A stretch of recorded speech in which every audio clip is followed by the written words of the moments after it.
Testing, testing, 1, 2, 3, testing.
Well, good evening, everyone. Welcome to the February meeting of the Board of Education Ad Hoc Legislative and Advocacy Committee. If we could just go around the table, and that will serve as our role. Mr. Clemens, you can start. Byron Clemens, the Community Liaison and Press Spokesperson for AFT St. Louis Local 420. Angie Banks, St. Louis Public Schools. Lori Willis, St. Louis Public Schools. Evening, everybody. Dr. Joyce Roberts, President of St. Louis Public School Board.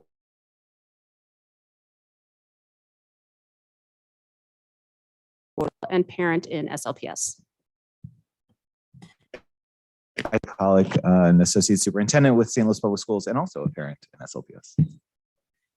Good evening. I'm Nicole Williams. I serve as a Chief of Staff to Superintendent Dr. Kelvin Adams here in the St. Louis Public Schools. Mr. Carroll, are you there?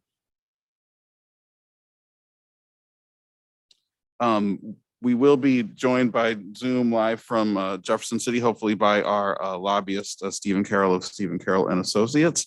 And I'm Matt Davis. I'm also a parent and I am a member of the Board of Education and the chair of this committee. We did not meet last month, but it wasn't that we weren't working. Our last meeting officially was our legislative breakfast for legislators as well as members from city government. And that was in December. It seems like only yesterday. But all of that information, recording of that meeting, as well as the presentations from that meeting are posted on our website, slps.org/legislative committee. And I really, there were two videos that the Office of Institutional Advancement put together that sort of talked about two of our legislative priorities. And if no one has seen those, I certainly recommend those very much. Our first item of agenda tonight sort of talks about what we've been working on, and by we, I mean everybody involved in SLPS. I feel like parents, teachers, staff, and that is sort of putting these legislative actions into place. And so I'm going to turn it over to Emily Kelso of our Parent Action Council. But before we do have a short video from sort of introduce what she's going to talk about.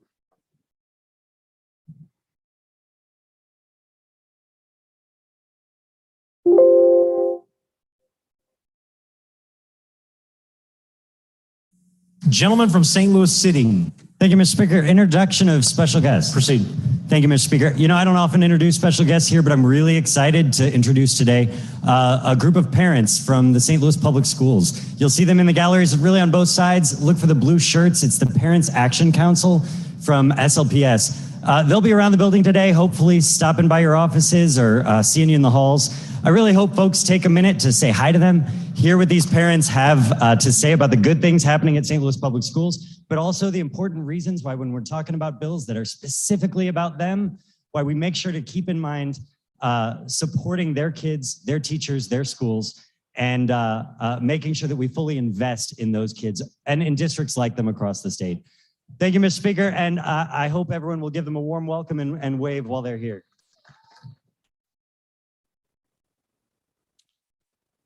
So, Ms. Kelso, do you want to fill us in with further details about that day? Sure. So the Parent Action Council planned a day of action in Jefferson City, planned for February 9th. So that was about a week ago. It was exactly 1 week ago today, with the goal, which was twofold. First was to specifically oppose any harmful bills that would take resources and funding away from St. Louis Public Schools, and really be proactive about stating our opposition to harmful bills like that. The other goal was to start building relationships with legislators to really make it clear that there was a sizable contingent of parents within St. Louis Public Schools and across the city of St. Louis that believed very strongly in our district and in fact choose St. Louis Public Schools as the best choice for their child. And to really express that viewpoint in a way that hadn't been heard or seen in Jeff City in a long time. The need for a specific day of action like this really came about from two things. The first was the very high number of bills that were being filed that would have harmed our resources and our funding, either in general as an attack on public education across the state of Missouri or specifically aimed at St. Louis public schools. Steve can speak to the number of bills, but it's well over 150 bills that were filed that affect public education in the state of Missouri. So watching just the sheer number of bills that were filed and sheer amount of legislation that could be harmful to our district really alarmed me and a number of other parents across the district who reached out and said, what can we do as a group to do something about this? The other thing that gave rise to the need for this day of action was that the Parents Action Council spent the first semester of this year really learning about how our district works. It became really clear from my time spent as a PTO leader and talking with parents and seeing more about how this district works myself, that there was a lot I didn't know. And therefore, and I'm a very highly involved parent and somebody who pays a lot of attention. So therefore, it became very clear to me that there was a need for parents to know more as well. And so we spent a lot of time in our meetings through this past kind of the fall semester, learning about how the district works in terms of things like communication, special education, and getting your child an IEP or a 504, mental health, and how schools support their students who are going through any kind of crisis or trauma, which is something we've talked about in this committee. And parents asked really insightful questions about not only how they could get these resources for their kids, if that was something that their kids needed, but also how could things be better? How could change be affected? And the more we learned about how this district worked, the more we learned about how important the state is in terms of what the district is and is not able to do. And, there's only so far we can go before we run into law that affects our ability to create change that our parents really desperately wanted to see.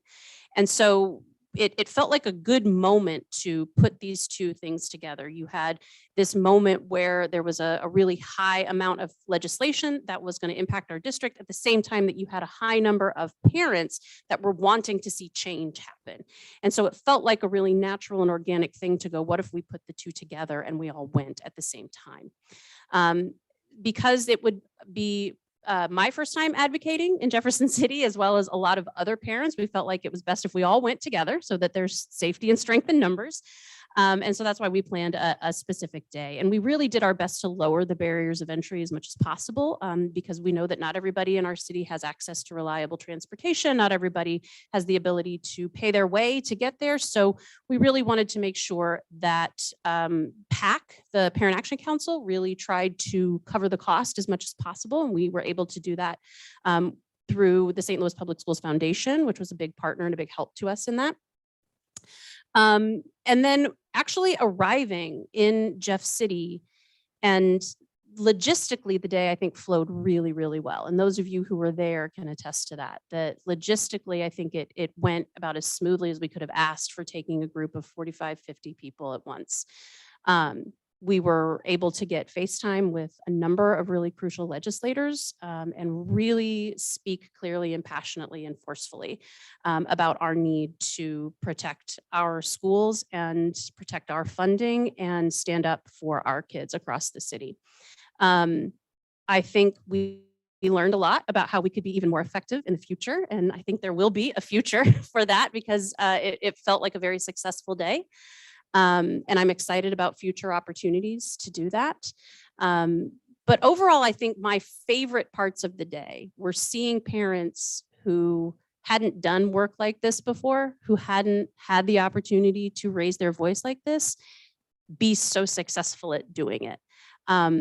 A number of parents expressed trepidation in advance. Like, I'm not sure what I'm going to say. I don't know how it's going to go. And some of them were a little slow to start, but man, once they got going, it all came out about how much they cared about their school and protecting this district and really speaking up on behalf of their students and all students. I had one parent say in a debrief meeting, and I think this is the most important thing that happened as a result of this day. One parent say in a debrief meeting afterwards that he never knew he could do something like this. This was not something he knew, that he could go to his state legislature, that he could speak to his legislators on behalf of his kid's school And he said, and now that I know I can, they best not think I'm going to stop. And that I think is a really powerful statement. And we've had a lot of parents reach out after seeing the coverage of this day that they want to be involved in future opportunities, that they want to, how can I help? What can I do? And to parents like that who are maybe watching this stream or seeing this video, I would say, please reach out to the Parent Action Council. Our email address is parentactioncouncil@gmail.com. Please reach out and let us know you want to be a part of our work, and we will certainly include you in future communication and future opportunities around this kind of advocacy work. And before I wrap up, and if anyone has any specific questions, I'm happy to take those. But before I wrap up, I want to say some thank yous to some folks who really made this happen. This was absolutely a team effort. But first and foremost, the biggest amount of thanks needs to go to our SLPS parent liaison, Gloria Nolan. I hope that St. Louis Public Schools recognizes what an incredible resource and treasure we have in her, because she is an absolute force of nature. And we are incredibly lucky to have her talent and her drive and her passion working on behalf of our students. So I co-planned this day with her, and it was a joy to do. I also want to say thanks to Steve Carroll for the guidance that he provided in terms of who to contact. Thank you to Lori Willis for helping source out some needed materials. Thank you to Dr. Adams and Dr. Williams for guidance and encouragement. Special shout out to Erin Schmidt, a Mason parent actually, who helped design our shirts, which gave us a nice unified look. Thank you to the board for showing up. Those of you that were able to attend, we were really, really lucky to have a significant number of board members there with us, and it presented a really cohesive front, as well as AFT. A couple of folks in the room were here with us as well.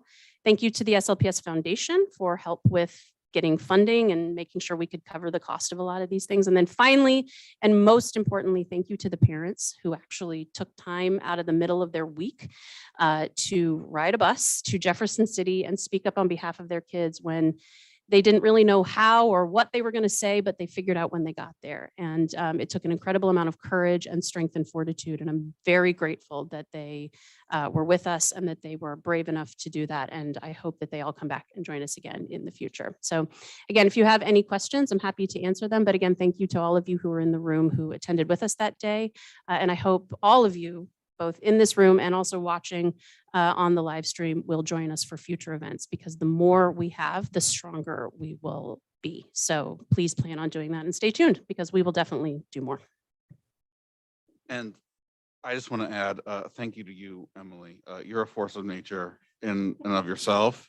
And when you and Gloria combine forces, I just say, what do you need me to do? And that's the right answer for everybody in this room listening. And I think if people didn't know that, you should know that now. I do want to, it was really wonderful. It was noticed by everybody that was up there. I've heard from MSBA, who also I need to thank, because they provided a videographer that day. They provided some support with their support team up there, Jade Guevara, Branch Shields, their lobbyist. We're there to do whatever we needed them to do as well. So having those extra people in the room were great. Rodney Hubbard, our contract lobbyist as well, was doing what he does and getting us where we needed to be. I definitely want to thank them as well. I've heard from the Kansas City Public Schools who are very jealous and want to team up. We spoke to some Kansas City representatives and mentioned that idea, and they were ecstatic. And so it's something that you guys have started, and it's certainly going to build. I just, as we're doing thank yous, it's like we're giving out Oscars or something, so I don't want to do that. But we did show the video from Representative Meredith, and we thank him profusely for all of his support. And he was the first person we thought of in the House, because he has been up there working very hard for us. Not that everybody else isn't, but he's in a leadership position and has been certainly showing it. Also, Lakeisha Bosley, who also did introductions as well.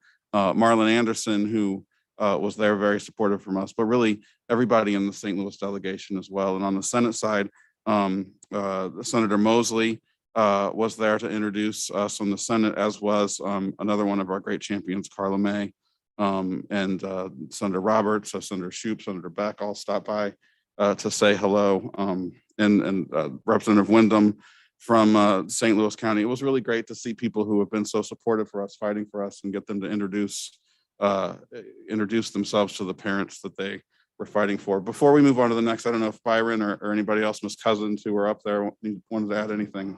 I want to say how thankful I am, having done this for years and not always having that kind of support. It makes a big difference. The legislators ask for this kind of support from our parents too, so it's not them voicing parents' opinions, that the parents are voicing it themselves. I got to see Senator May last night, and I have to say one of the big movements forward for us now is that labor is really lined up with us. The St. Louis Labor Council, the St. Louis Labor Club. So thanks to all of us. And like I said, there's so many people to thank. I feel like I'm running out of time. I also want to thank the Clergy Coalition, who had representatives there. You can see on the front of the St. Louis American. They were great, very inspirational, very supportive as well. And speaking of labor, there was a representative from Missouri Jobs with Justice who was there as well. So, you know, it was our first time doing it. And it was, I mean, I was amazed. I think, Emily, when you said you want to do it, I'm like, if you get like 10 people, that'd be awesome. And so you knocked it out of the park. So anyway, thank you very much. I want to move on to the next topic. I do have Mr. Carroll here. We're having some technical difficulties, so he's on speakerphone. But Steve, if you want to jump in and just, give an update from your perspective of what's happening in Jefferson. I know I talked to you earlier today. There's like so much going on. It's almost you don't even know what to say. So I'll give you that caveat. But if you have a couple highlights, if you want to jump in. Sure. Thank you, Matt. I appreciate that. And also to Emily and Gloria and everybody that came up last week. We haven't had a parent group up there that large. I've been representing district for 25 years. In fact, I don't think we've ever seen a parent group up there that large in all my years. I remember they did it back when we had a 12-member board, used to have Parents' Day, but never anything like that. So it was amazing. I've had nothing but good feedback from legislators, even from staff members who said, we can't remember the St. Louis Public Schools sending the delegation up to Jeff City like this ever. So I think that that bodes well for us, and hopefully we can continue this momentum and have you up there again, because certainly, as Matt said, there's a lot going on. We need all the help that we can get, certainly the grassroots efforts for sure. The Senate's currently still in right now in session. So actually, they're not filibustering the bill. They're actually debating the bill for once. It's amazing. So it's the first time ever in my 38 years of doing this that the first 7 weeks of session, the Senate has not passed a bill. And so there's just a lot of infighting, unfortunately, but it's really a good thing if you're out there trying to kill legislation, because every week that goes by is good for us. The issues that we're facing, and right now my office is looking at and either lobbying for, lobbying against, or monitoring roughly 500 bills that could affect education in some way, shape, or form that has been filed this year.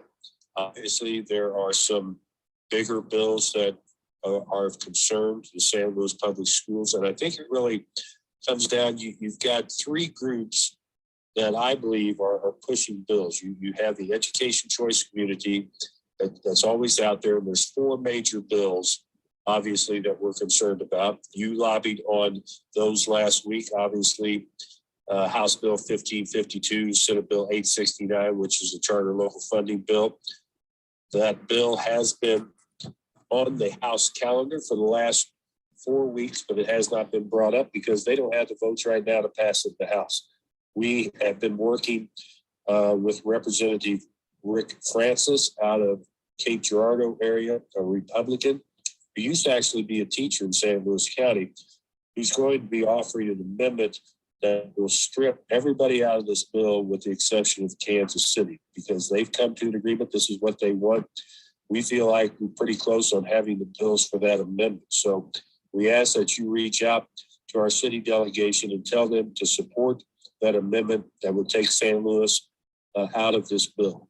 Also, the education choice folks are pushing the virtual expansion bills, which is House Bill 1903, which was scheduled for a Rules Committee hearing tomorrow to be voted out. However, the House adjourned because of the bad weather coming in, so there will be no session tomorrow. President's Day on Monday, so the legislature will not go back in until Tuesday. Also, in the Rules Committee that will probably be voted on this week is the open enrollment bill, House Bill 1814. So that's a big one that the Education Choice Group is pushing. And then the fourth bill, Senate Bill 650, which is the statewide church expansion bill. So those are the bills that the education choice community are really trying to focus on this year.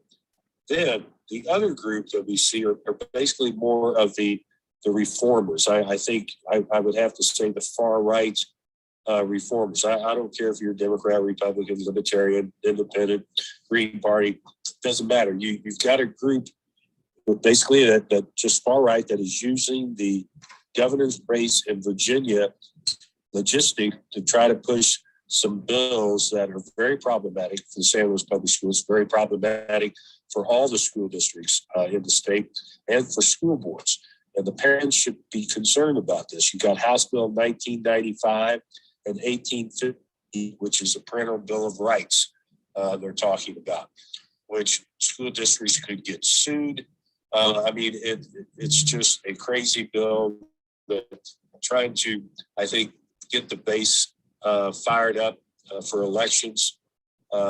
These school boards and school districts are doing much of this now, working with parents and trying to provide them as much information as possible. Then you also have the bills, House Bill 1474 and 1669, and you all worked last week on 1669, which is the so-called teaching critical race theories, the 1619 projects, the state interfering with local school districts and local schools doing their own curriculum. So that's an issue. Then we have House Bill 1747, which is the school board recall bill. That bill is on the House calendar right now. Also House Bill 1611, which would shift the school board elections from April into November, which would just be more partisan politics that we don't need within school districts. So those are some issues that are out there from that group. Then you have the so-called moderates that really are looking, they think that they can help school districts, help children. And these are made up of both Democrats and Republicans. You're certainly seeing in the Senate with Senate Bill 1076, which is the literacy reading bill.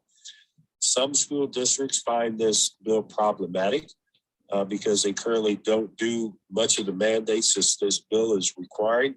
I have sent the bill in to Dr. Adams and asked his staff that is overseeing our literacy reading program if this bill would be problematic. They're still looking at it. He has told me that they think most of it we can accommodate, but there could be some changes that we will have to do. So these are some of the bills right now that are most out there that we're dealing with. I will tell you tonight, though, that we have the $1.9 billion supplemental bill out there. That's the ESSERS, the federal funds because of the COVID. In that supplemental bill in the House, the Opportunity Trust was able to get in a $75 million carve out that would provide $1,500 grants to third parties would issue them. Tonight, we were successful in the Senate Appropriations Committee to get that money out of there, and that money will go directly to DESE. So we thought that was certainly good for school districts around the state, certainly for St. Louis and Kansas City. So as I said, right now, the Senate's still in session. They will not be going back in till Tuesday. So next week will be a short week as well. So I don't know if the local charter funding bill will be coming up next week. Chances are it will probably be the following week. House leadership, which is pushing at least the Speaker's office, these education choice bill, They're trying to figure out, I believe, which bill that they should put out first, whether it's 1814, the open enrollment bill, or the local charter funding bill, and then use that as the vehicle to offer amendments for the other bills to go on. I don't think they've made up their mind yet. We've talked to several legislators today, including the majority leader, and he's not even sure which bill at this point will come up. But hopefully our Public Education Lobby Corps will be ready for it to do what we can. So with that, Mr. Davis, I'll be happy to answer any questions that anybody might have to the bill. Yeah, Steve, that was a fantastic summary of 180 bad bills into at least you got it down to like the top 10.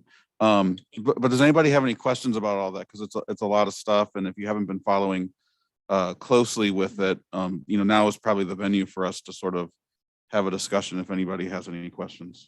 I do. Yeah. So at our Parent Action Council meeting tomorrow, we're going to be discussing literacy. So Steve, could you go back to the bill you were talking about, the literacy funding, and which bill was that? And tell me a little bit more about that, please. Senate Bill 1076. It is simple, 1076. And basically it sets up a Missouri Advisory Board for Education Preparation, which is made up of 3 active elementary and secondary classroom teachers, at least 3 faculty members. And this committee will hold meetings and provide to DESE what they think that the district should align their literacy and reading instruction course work around for teacher education programs. I think this act also repeals provisions relating to reading assessments that now states and school districts under this bill and charter schools also shall assess all students enrolled in kindergarten through 3rd grade at the beginning of each school year to make sure they're at their level of reading and reading readiness. Each school district shall have to notify the parents and the guardians of these students and provide the information on what should do. I mean, it's a comprehensive bill. I'll be happy to forward it on to you if you give me your email address. The entire bill, it's like a 16-page bill. It's got a good summary on it. The only thing that this bill doesn't have is we've always had a problem with them mandating a one-size-fits-all reading program. And every school district has their own issues with reading and literacy. And so what we're trying to get into this bill is to allow DESE, where a school district can ask for a waiver if their program is very similar to this, or it's getting the same outcomes, literacy outcomes, that DESE would allow that district to continue with their program. And I know that's probably important to us since we just started our new literacy and reading program. We were able to get $2.5 million from the state for it last year. And currently we still have a $2.5 million appropriation line item in this coming budget. Hopefully we keep it in. So it is a comprehensive bill. And so, Steve, if it's my understanding, correct me if I'm wrong, the bill that emerged out of the Senate Education Committee was a compromise bill, essentially from a team of women senators, a bipartisan team who've been, there's been various of these literacy bills that have sort of been up there. But this was sort of the compromise bill with input from people like yourself to some extent. So, this bill is way better than probably what it would have been last year.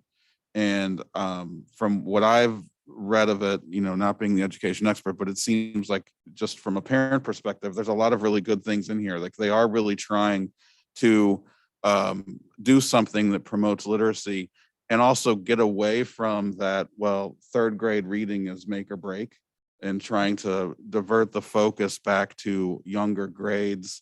And I don't know, Senator O'Laughlin told me in our brief conversation when we were up there that there's funding attached to this. Is that true, Steve?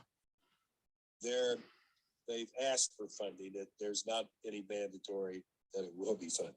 Right. They know it's going to cost districts a lot of money. We were kind of lucky, I think, last year coming out of the gate first, getting some money for our literacy program, because I imagine others will try to do that as well. I mean, there is a House literacy reading bill that's not in our best interest. That was heard today. That's House Bill 1556. But I don't think that will be the vehicle. I think the lady senators, both Democrats and Republicans, Jill Shoup has told me that if we want to make some changes, she said, you know, the next couple of weeks, take a look at it. That's why I sent a copy of it to Dr. Adams for them to look at. If we can offer any more tweaks to it, we certainly will. Okay. And I'll make sure everybody on the committee has a copy as well. And if you have concerns, you know, you can direct them to Dr. Adams, you can direct them to me, or direct them to Steve. You know, this is at least an example of people working together and trying to make something that is in the best interest. You know, like you said, the one size fits all is always sort of the problem. But of your top 10, at least there is some. I'm just going to be optimistic that, you know, at least there is some part of the government that is working. Any other questions? Anything about the bad bills that are coming up? Well, I do just want to add that, you know, on the board, we have had some discussion when we voted for our legislative platform that we did not have anything that specifically addressed, I'm going to call it teacher censorship bills.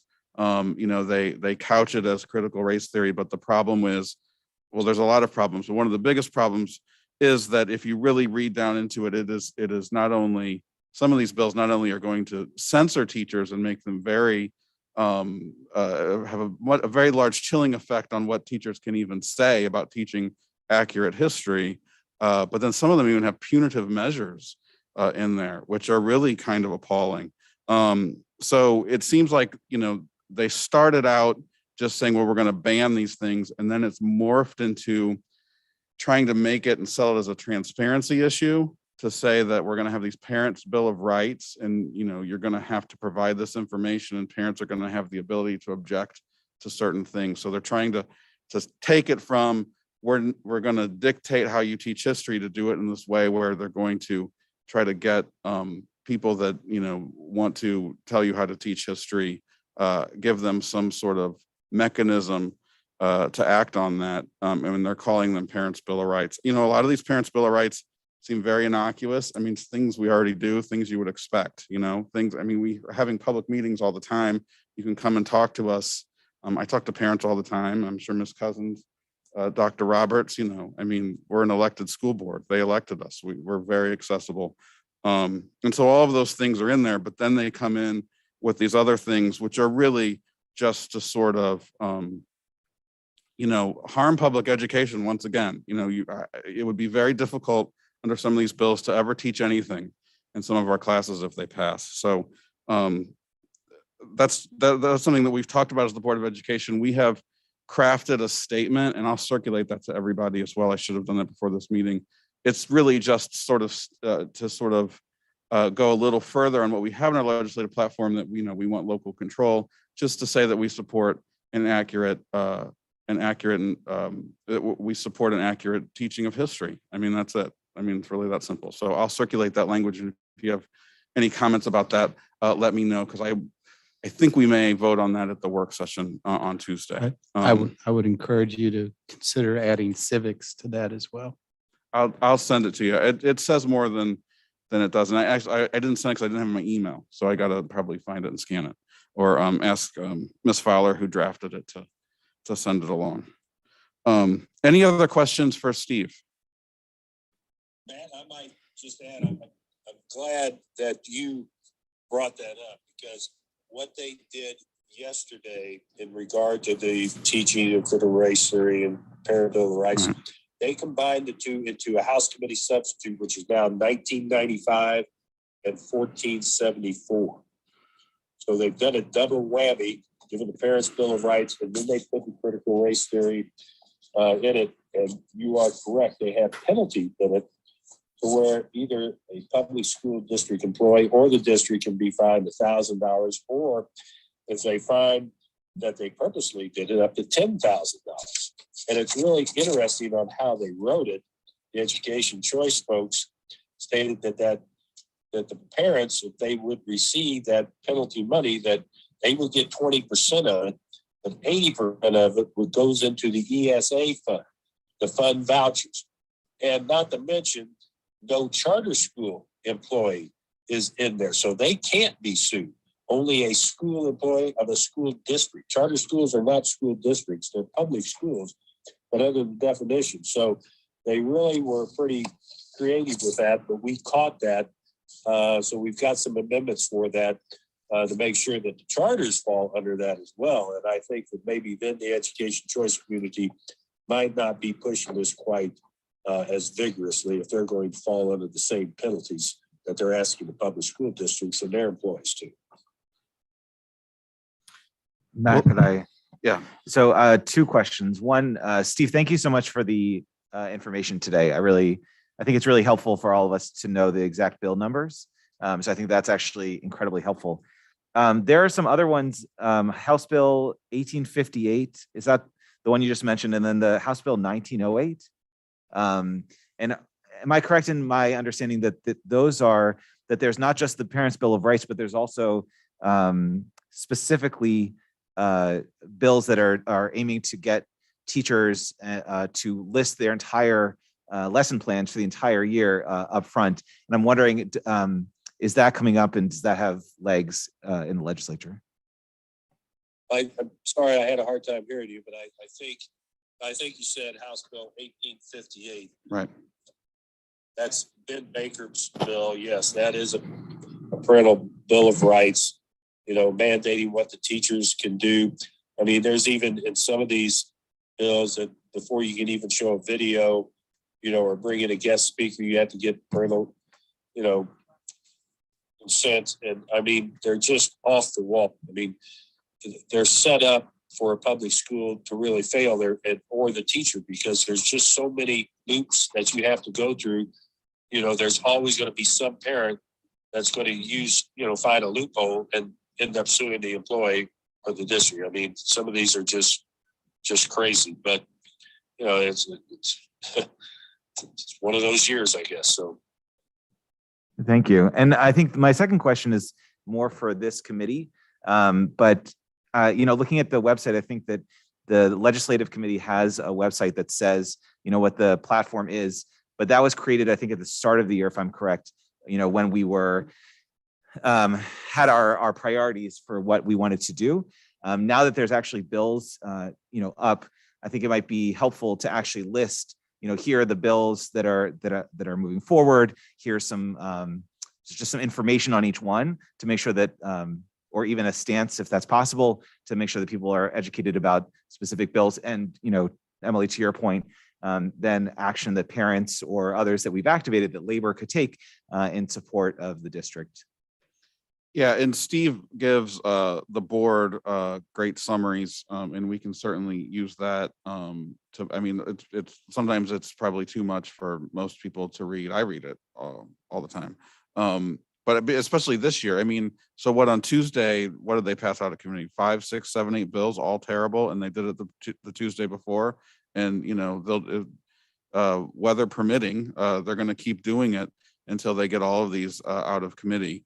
And also there's other MSBA does short summaries. So we absolutely could add onto that. It's probably gonna be easier to say what we support. The platform actually, because I kind of went back through it, knowing all the substance of the bills that are going forward. And we do a pretty good job of being very generic. So there's everything that you can point to. And we made sure that when we met with legislators, that they had a copy. They've all gotten copies, they know how to get it, but when you hand it to them and you kind of explain it and walk it through them, they're like, oh, this is helpful because, this stuff's coming at them 1,000, and Steve's outnumbered by far. And, when you walk through the halls, you see the education reform, the charter school lobbyists coming out of the speaker's office, and, they're in there serving lunch and everything. So we are outnumbered. We certainly are out moneyed. But we're finding that information is power, and these these parents are very, very, very interested in learning about what's going on. It's kind of frightening. It's kind of frightening that they can sneak that stuff in there, and it's such a strange group of people that have joined forces between, the Opportunity Trust and some of these far right conservatives. You would think on paper that they don't have any shared values, but they do have one shared value, and that is destroying school districts like ours. And so politics makes strange and powerful bedfellows, and that's what we're up against. And I think that bill that you just explained, Steve, the House Committee Substitute 95 and 1474 is a good example. But thanks. Yeah, Go ahead. They're doing everything and anything. I mean, I looked at the Missouri ethics reports, and we're probably outgunned 4-1 as far as lobbyists for the education choice community, certainly Opportunity Trust and the others. But I think we have the facts and we have the numbers on our side. And facts are stubborn things. I've always said they don't lie. And so we just got to keep getting our message across. And to the parents, keep contacting your city delegation. Because believe me, today, just for example, I saw the education choice people were hitting some of our city delegation hard, even though they've already gave me their commitment or given Rodney Hubbard their commitment. They're getting pressure. And so it's important that our parents stay on them, because that vote's going to come up either next week or the following week. We got to make sure that they keep a stiff backbone and they're with us. Okay, so Steve, to that point, this is Emily again. With the Parent Action Council meeting happening tomorrow evening, I want to be able to give some action steps to our parents. So can you give this committee just 2 or 3 things that you want parents to do specifically? So you say email the city delegation or contact them directly about which bills specifically, like which ones are the most immediate? It is House Bill 1552. And we need to ask the parents, specifically ask them to support Representative Rick Francis's amendment. That will take everybody out of this local funding bill at Kansas City, since they're the only ones that have come to an agreement with the charters. Ask them, they cannot support that bill unless that amendment is adopted. Thank you. Yeah, and along those lines, I was pleased that the lobbyist for Kansas City Public Schools in the Senate hearing last week was a little more clear about Kansas City's position, and that is that Kansas City Public Schools does not support this bill if we are included.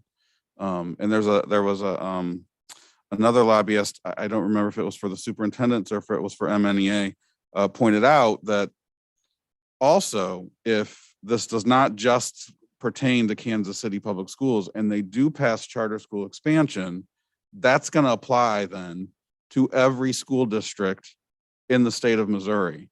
So if that passes and they start a charter school out in Rockwood, you can then start diverting their local funding to charter schools. And I think that's an important point for people that think, oh, this is innocuous, this doesn't affect us, especially our representatives in the county who really need to see what is going on here and what the end goal is eventually. So there's a charter school slated to open in Normandy. This bill would affect them if it passes without that amendment. And any other school district that ends up having charter schools, if any of these charter school expansion bills pass, their local funding is going to be diverted as well. And I would imagine this bill would become way less popular if that happened and it affected them. We have that argument with the outstate legislators and county legislators for sure, and it's certainly has been helpful. Also, Emily, I might tell you, since you are having your meeting, the second bill that you need that could come up, because they haven't figured out which is going to be the major vehicle, is House Bill 1814, the open enrollment. We need our legislators from the city to vote no on that. There is a provision that they put in the bill which can exclude, if the school board votes for it, any school district that's been under a desegregation settlement agreement. So our local school board could vote and get out of the bill. The issue is the charter schools are going to offer an amendment to allow them to have open enrollment and accept open enrollment kids. The bill states that a kid can leave the district, but the local funds stay there. So if a charter school in St. Louis were to get a kid from St. Charles or from Warren County and come and go to our school, we're going to have to foot the bill because the local funding would stay in Warren County or stay in St. Charles, not come with that child. And so the charters are trying hard to get in that. So I would ask you also to tell our local legislators, if our parents reach out to them, for them to vote no on open enrollment 1814, House Bill 1814. Will do. Thanks, Steve. Any other questions for Mr. Carroll? All right. Well, thank you, Steve, very much, and for all of your hard work. And it's only February, so we. All right, great. Thanks. So I just want to close on a couple of things. First of all, I do want to open it up to the committee, and not necessarily tonight, but if you want to, but I'll also reach out to me. You know, this is our first year with this committee. We kind of hit the ground running, and, you know, had a lot to do in terms of formulating things. But I would be interested in your feedback going forward. If this is a productive use of our time, or if there's any issues that we want to sort of pivot back to, like we did previously, on our legislative priorities. So I'm happy to discuss that now, or if you have thoughts about that, you can speak to me offline or later as we're sort of trying to look to structure this committee. I think there will be additional updates, obviously, as we go through May. And then after spring break, our spring break, it's also the legislative spring break, then the clock is really ticking because they've got to get all of these bills through. And so that's when, on a week by week basis, you never know when something's going to pop up on the floor, something's going to pop up as an amendment on the floor, and then there'll be some rapid response if things are amended, and there'll be hearings in committees as well. So we'll do our best to keep updated, and maybe we'll change the format just to do some sort of rapid response, maybe Zoom meetings instead of the larger meetings. But since we haven't had this sort of update about what we're facing right now, I thought it was good to have the structure this way. And I did, just because it's sort of fortuitous, I did just kind of want to close just sort of acknowledging something that tomorrow, February 17th, 2022, is the 50th anniversary of Liddell versus Board of Education being filed in federal court here in St. Louis. And so I think about Minnie Liddell every day, I think, since I've been on this school board, because it feels like everything that we talk about and we deal with stems back to what she was fighting for back starting 50 years ago for quality education for every kid in this city. But in particularly for this committee, I thought of her quite a bit when we saw those parents on the steps of the Capitol. Those parents from, you know, sort of all walks of life that and all parts of this school district up there. And to a person, if, you know, you ask them why they were there, they were like, well, how could I not come? And so that always reminded me of Miss Liddell and her heroic fight. And to think that 50 years, we have not fixed all those problems. But at least I feel like when I see those parents on the steps, we've accomplished something because we're all fighting together in this fight. So I just wanted to make sure that since we are having a meeting today on the eve of that lawsuit, that we didn't let that go by. History is important. Yes, you're right. Yeah, and I would just like to add that I just really can't express my enthusiasm for what's going on with this committee, and for all the, you know, the Parent Action Committee and all the others that have been thanked numerous times today. You know, I've been with the district for, 14 years now, and I can think back how all of those legislative bills were sent to me, and I'm trying to figure out the financial impact. And I'm going to Jeff City, and Dr. Adams is going to Jeff City, and I know others have as well, but never as a group. So you kind of felt like the Lone Ranger out there by yourself. So I mean, this is fantastic. And I was in Jeff City and saw many of the parents that testified, and it was moving for me. So I am just extremely happy about what's going on. Well, I just want to tell you, and I know we've told you this many times, we've got your back.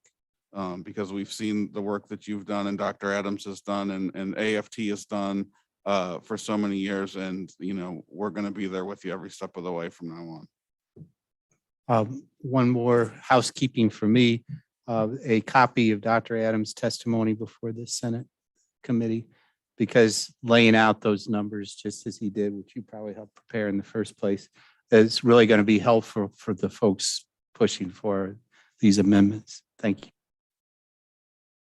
We have a document. We had a document. It was going through some revisions and got stuck in that process. But thank you for reminding me, because we do need to get that out. Everybody was asking for it, and we've kind of got it in rough form. But and every time we talk about it, it gets a little more refined. So in addition to putting on the website sort of the updates on the bill, we've got to get that financial summary back up too.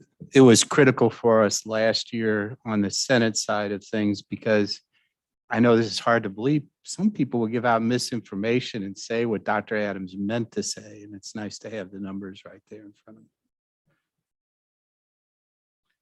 Well, thank you all very much. And if there's nothing further, we will be adjourned.